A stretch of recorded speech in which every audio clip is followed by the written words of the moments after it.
My first conscious encounter with the Itelmen language happened in 1971. I was getting a new passport and I told the officer that I wanted Itelmen written in the nationality line.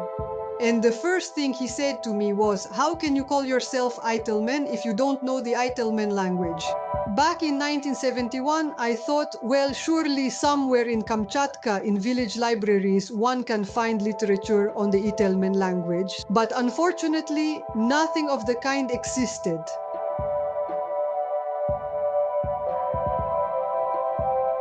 When Alexei Ivanov was arrested in 2021 after protest, he spoke Komi in a court and refused to speak Russian because we have two official state languages. He had the right to speak Komi. The judge told him that a translator was required, and Alexei replied, "It's you who needs a translator." Recently, we published an interview with a Finnish translator from Udmurt and from Komi. Several people wrote to us asking, when will it be available in Russian? And we answered, learn Komi.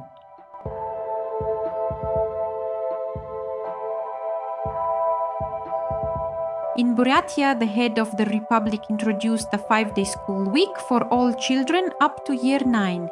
In principle, it's great, a good idea, let children have 2 days off. But once it became clear that all the required school subjects had to be squeezed into the remaining 5 days, they decided to cut native language lessons. And now, according to new instructions from the Ministry of Education, Year 1 pupils in most regions will have not 2 lessons of native language, but just 1, without any explanation at all. It's a very sad situation. Welcome everyone, you're listening to the 4th episode of the Anti-Discrimination Centre Memorial podcast dedicated to the rights of Indigenous peoples of Russia. Today we're talking about language, about the right to one's native language, about how it can be preserved in a time of shrinking linguistic diversity, what obstacles exist and what governments should be doing. Before we begin, I'd like to introduce our guests. Tyan Zaochnaya, an Itelmen woman, a researcher of the Itelmen language, a member of the Munich-based Society for Threatened Peoples and of the International Committee of Indigenous Peoples of Russia. Hello, Tyan. Hello. Lana Pylaeva, a representative of the Komi people and head of the independent media project Komi Daily. Good afternoon, Lana. Hello, everybody. Our next guest is the researcher and sociolinguist Vlada Baranova. Good evening. Good evening. And finally, Olga Abramenko from the Anti-Discrimination Centre Memorial. Good evening. Greetings to all of you. I'd like to begin with a question about the conditions under which the preservation and study of indigenous languages are taking place today. Tyan's personal story illustrates this very vividly. Tyan, you have been working on preserving and researching the Itelmen language. Could you tell us how this has shaped your life? So first, I want to say that today is the new moon, and among the Itelmen people, the new winter year used to begin at exactly this new moon, in November or early December. So I'd like to wish you all a happy winter year. Kankalan, kankas tchatskas.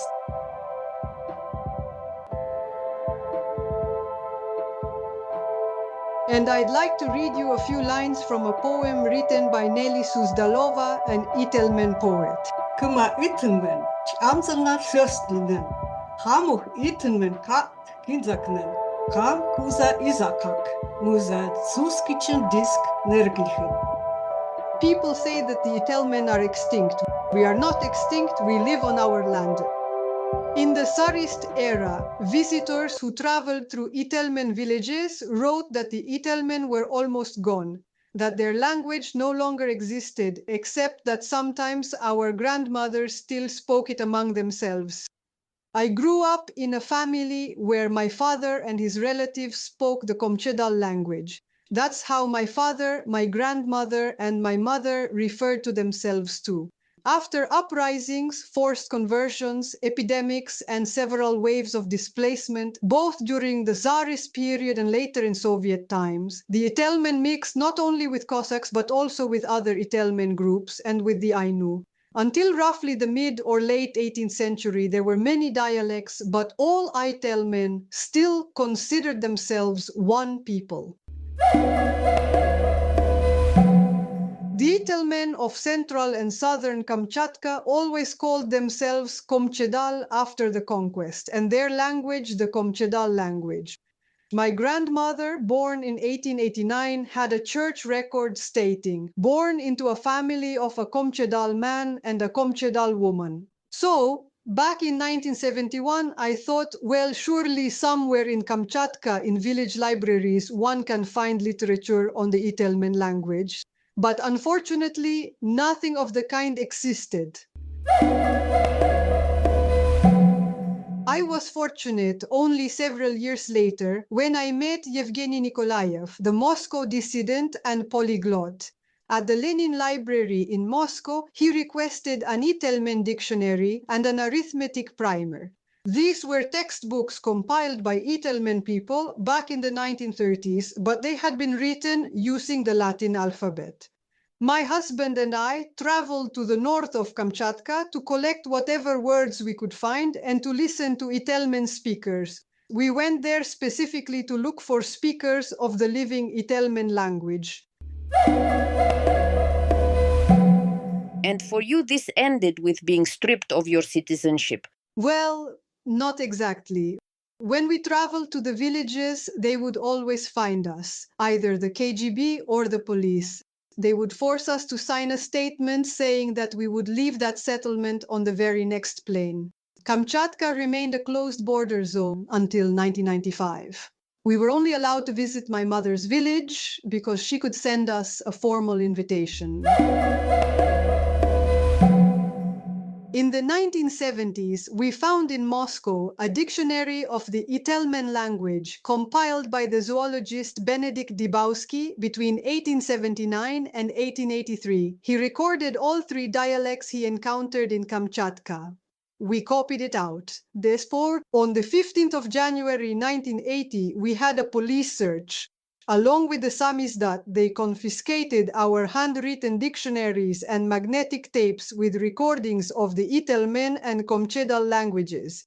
It was shortly before the Olympic Games that we were stripped of our citizenship and expelled from the USSR. For us, that meant our materials were lost. Were you ever able to get them back afterwards? No. Let's move to the present. Lana, I have a question for you.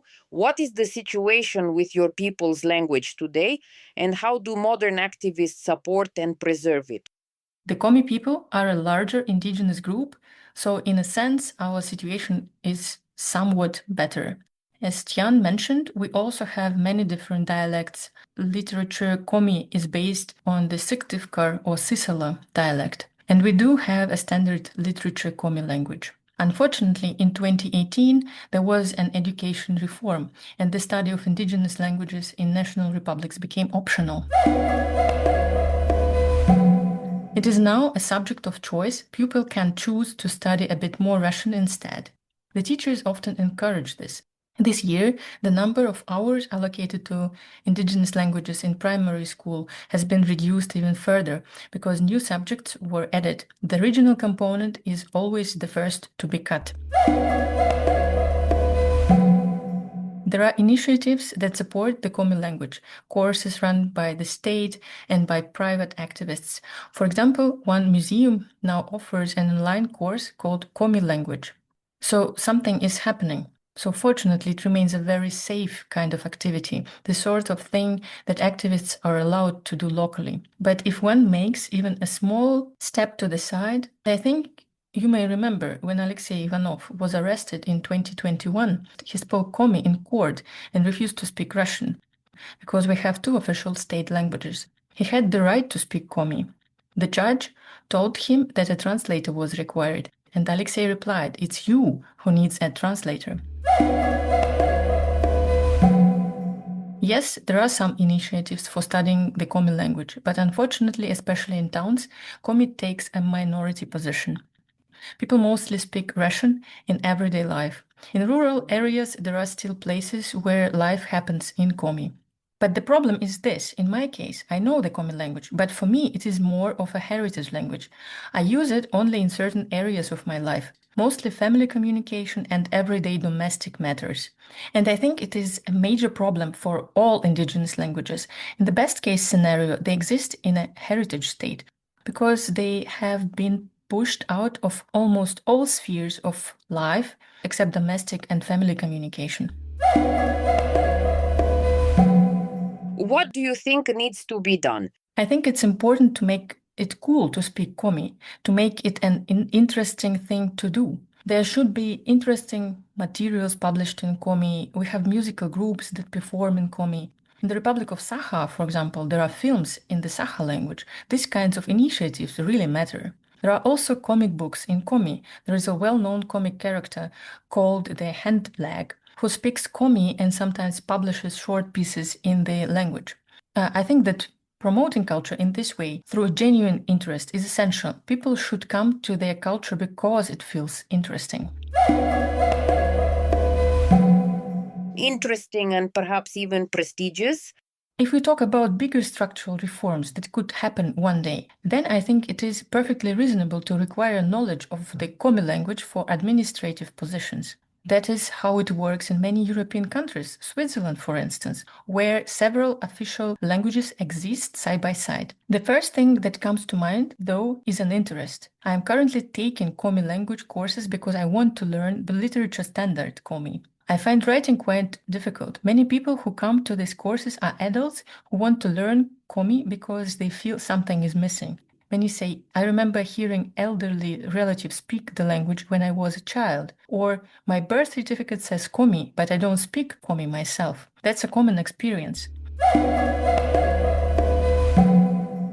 So I would lean toward the idea of cultivating genuine interest, making it exciting to read books in Komi. Recently, we published an interview with a Finnish translator from Udmurt and Komi. It was our first major text written entirely in Komi. We plan to publish more. Several people wrote to us asking, when will it be available in Russian?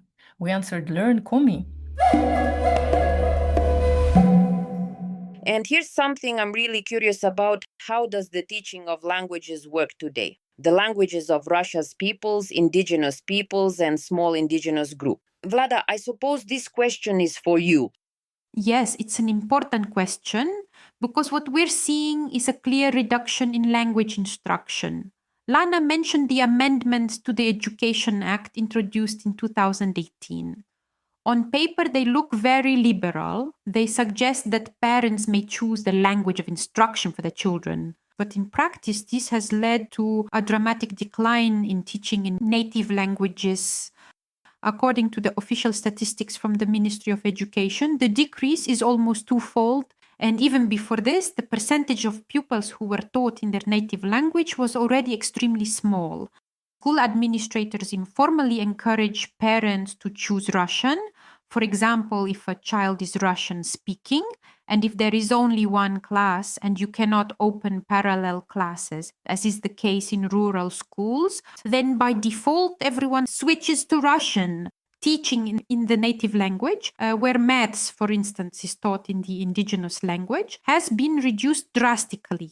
It survives only in a few republic-level languages, but many other languages have experienced a serious decline.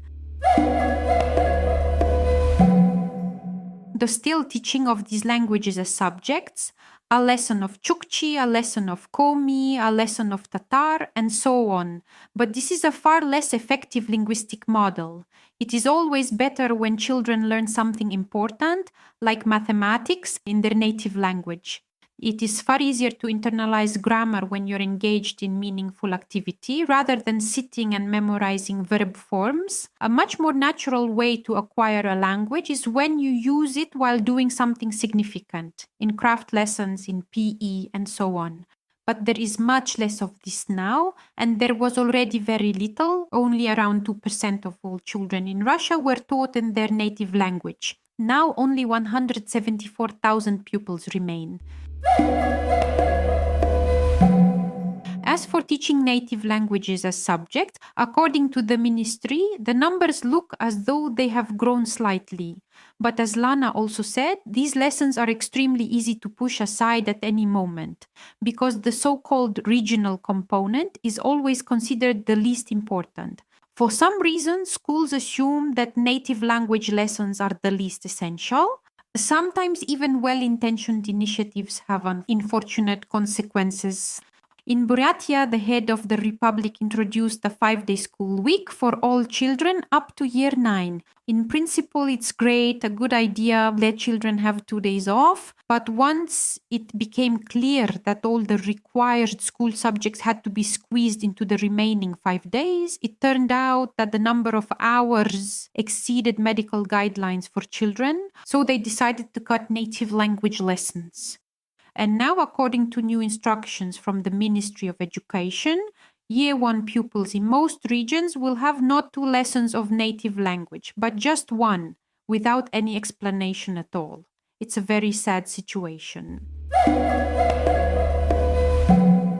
And I suppose, as you've said, it is primarily the languages of the smaller indigenous peoples that are being hit the hardest, rather than only the languages of indigenous peoples in general.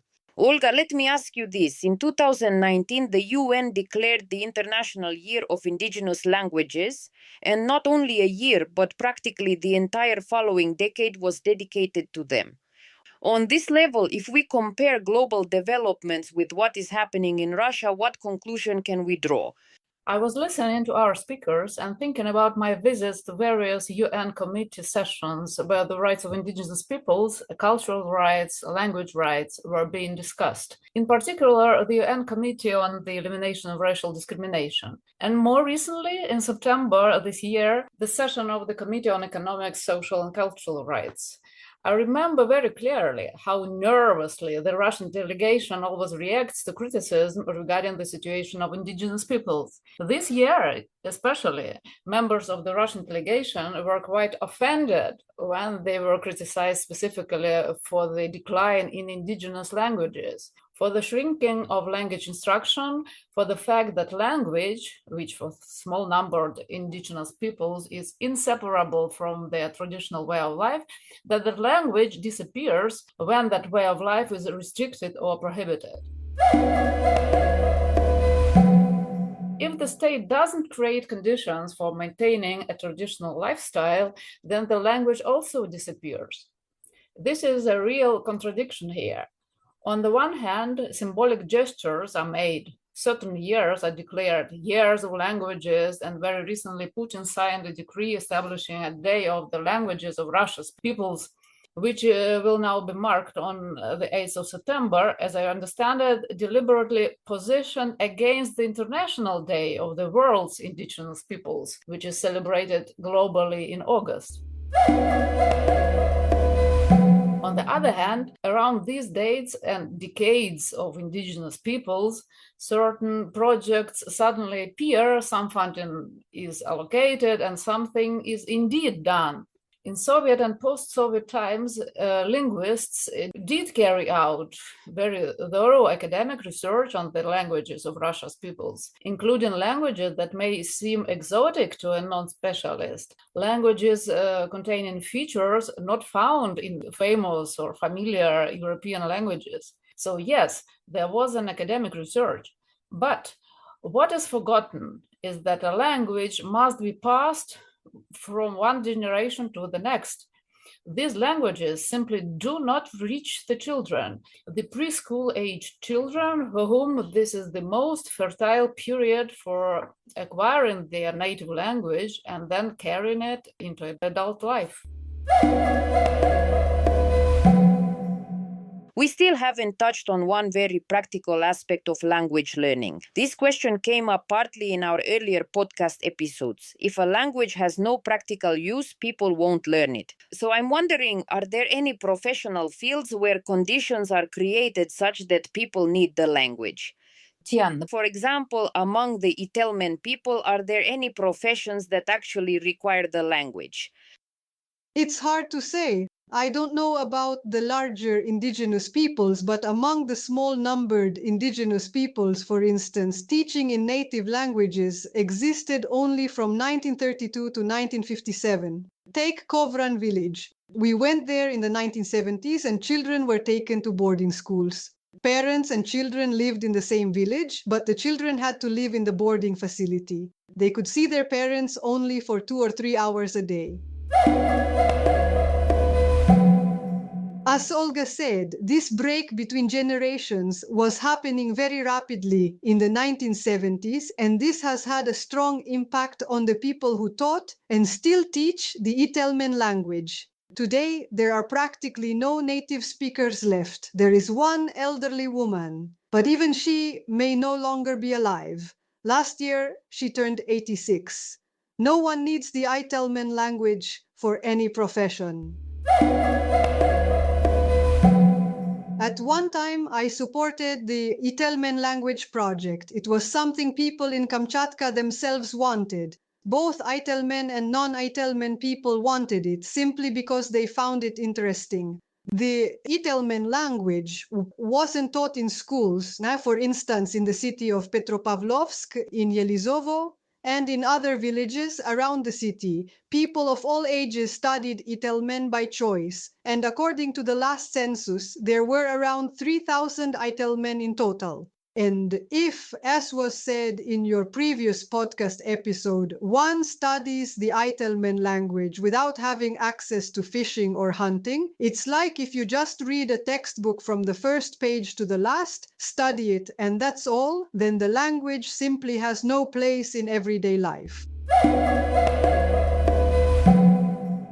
Lana, how does this work from your perspective? Is there any professional pathway connected to learning the language? At the moment, the situation is the same. In reality, we know very little about one another, and I see this as a major problem. Because, for example, yes, my father also went to a boarding school. This wasn't only common among small-numbered indigenous peoples, it was widespread for everyone. And so I really do think that we have far more in common than we sometimes assume. For instance, my grandmother did not speak Russian, and any visit she made to the local administration or to a doctor meant that someone had to accompany her and interpret for her, because she simply could not communicate properly with a doctor or with officials, or even to handle any bureaucratic matters on her own. Not to mention that it was already extremely difficult for an elderly person to navigate bureaucracy and all that official bird language. And if you also imagine that the person does not know Russian at all, it becomes clear how important it is to have administrative requirements, at least in regions where indigenous people live, in national republics, ensuring that knowledge of the indigenous language is mandatory for certain positions. As for the Komi language, yes, the situation is similar to what Tyan described. Many words and expressions are connected to the traditional way of life. We were literally talking today about those little things that grow on male pine trees, those pink or yellow cones that we traditionally gathered and ate. It turns out they even have their own name, kol'oz, meaning pine strawberry. There are many such words connected with traditional fishing, reindeer herding, hunting, and much more. I think it's also important for the language to develop, to adapt more to modern realities. There are initiatives now, for example, activists who translate school textbooks from Russian into indigenous languages. I know of a physics textbook that was translated into Eurasia. I think that is wonderful, but unfortunately today it is not necessary to know Komi in order to work in any particular field. There are still certain villages located far from the railway. For example, in our region there are the Udarsky district, the Ust-Kulomsky district, and the Izhma district, where life is conducted entirely in Komi. You walk into a shop or simply walk down the street and people speak Komi among themselves. If someone from outside comes, someone Russian, they'll speak Russian with them and then switch straight back to Komi. So such villages still exist. I think, Vlada, you wanted to add something. Yes, it's a very interesting issue, and I'm glad the discussion has turned in this direction. Personally, I tend to believe less in situations where people are forced into something. For example, in the Republic of Sakha, they launched free video editing and blogging courses in the Yakut language for teenagers. The idea was that teenagers who speak their native Yakut Sakha could take part and gain skills in an area that is genuinely interesting for young people. If you don't speak Yakut well, perhaps you need to go and learn it, and then you'll be able to participate and succeed. I believe in these kinds of initiatives much more. And for example, creating vocational colleges that offer in-demand professions like video editing in indigenous languages would be an excellent approach, because people would be doing what they enjoy in a language that connects them to their culture. Sometimes stressful or difficult situations also have an impact. A good example is the COVID pandemic. In some regions, for instance in Kalmykia, the medical director of a major hospital approached people who had been teaching medical Kalmyk and organized special courses for doctors from several hospitals. It became obvious that doctors themselves recognized the need. They had to communicate effectively with frightened elderly patients. Lana mentioned that there are a few villages where Komi predominates, but these are quite rare cases. Most of the time we are dealing either with bilingualism or with creolisation, a kind of pidgin or language mixture that gradually becomes a language of its own. How should we respond to this situation? On the one hand, I am a firm supporter of bilingualism, not distorted bilingualism, even in those republics where so-called titular languages are officially recognized, such as Tatar in Tatarstan or Bashkir in Bashkortostan. This bilingualism is highly uneven. Ethnic Bashkirs and Tatars, if they speak their language, they almost always speak Russian as well. The likelihood that an ethnic Bashkir or Tatar will speak two languages is far higher than the likelihood that an ethnic Russian living in these republics would feel obliged to learn Bashkir or Tatar. The notorious 2018 amendments to the education legislation were in fact initiated from Tatarstan after angry Russian parents complained that their children were being forced to learn Tatar at school. They said the children were wasting their time on a language that had no prospects, because all higher education is in Russian. So why should their children study a language that, even though it has titular status in Tatarstan, they considered unnecessary? This distorted bilingualism and this general attitude towards non-Russian languages leads to a shrinking of the domains in which these languages are used. As for the idea that we will never return to some golden age, we shouldn't be afraid of that. For linguists, all languages are equal. Creole or non-Creole, those that developed so-called naturally, and those that emerge through language contact or even tragic colonial histories. Languages go on living their own lives. They develop remarkable features that linguists study, and for humanity as a whole, all languages have equal value. I would like also to mention some practices used in language revitalisation, strategies for bringing back a language in some form when an indigenous community has gradually lost it. Revival often requires the work of linguists and scholars. The most well-known example, of course, is Hebrew, revived with enormous political will and statehood. But there are other examples, for instance, the languages of Australian Aboriginal peoples. Many of these languages were in a ruinous state, yet still responded to revitalization efforts. According to some studies, the overall well-being of these communities improved. People became happier, and this happiness can, in fact, be measured. There was a decline in harmful behaviors and lower tendencies towards suicide. Speakers say that returning to the words of their childhood, the words of their people, truly makes them happier. We are short on time, and I would like each of you to say what you would still like to receive from the state. It's clear which direction you would want things to move, but what exactly should government structures provide in the current situation?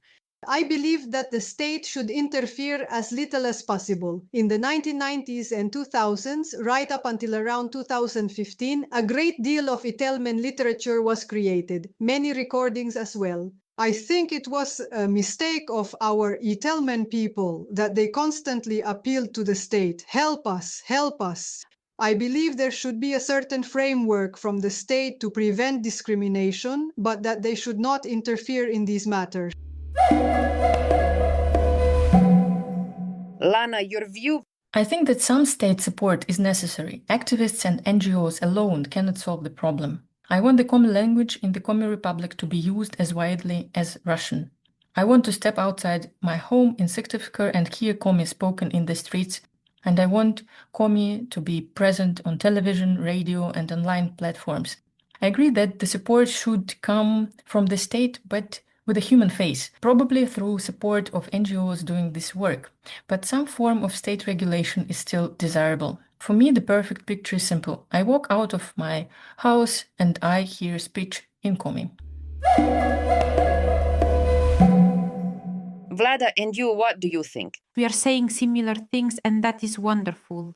I believe we need less over-regulation from the state, because right now, for example, producing school textbooks, approving them and getting them into schools requires enormous bureaucracy. We should trust teachers more. We should let parents and teachers decide how to conduct native language lessons, because they know best what children need. But at the same time, I agree with Lana that without state support, funding for teaching materials, training for teachers, and so on, we can accomplish many wonderful things for language maintenance and revitalization, but unfortunately, we still need financial support. One more final point is prestige. Right now, there is a strong bias towards the idea that only Russian is the state-forming language. This indirectly harms all other languages. If we simply remove this negative factor, many things might already improve. Olga, in your opinion? I would like to say that linguistic discrimination never exists on its own. It always comes together with discrimination in other areas. I think we absolutely need to change attitudes toward bilingualism and promote bilingualism and multilingualism. And of course, the state should abandon this rhetoric as a state-forming people, because such rhetoric always creates hierarchies. And once hierarchies exist in the structure of the state, then they inevitably lead to discrimination. This brings us to the end of our podcast. This was the 4th episode dedicated to language and the right to language for Indigenous peoples. The next episode will focus on international advocacy. Thank you very much to our guests, and thank you to everyone listening. I wish you a happy Itelmen New Year, and until next time. This was the Anti-Discrimination Centre Memorial podcast.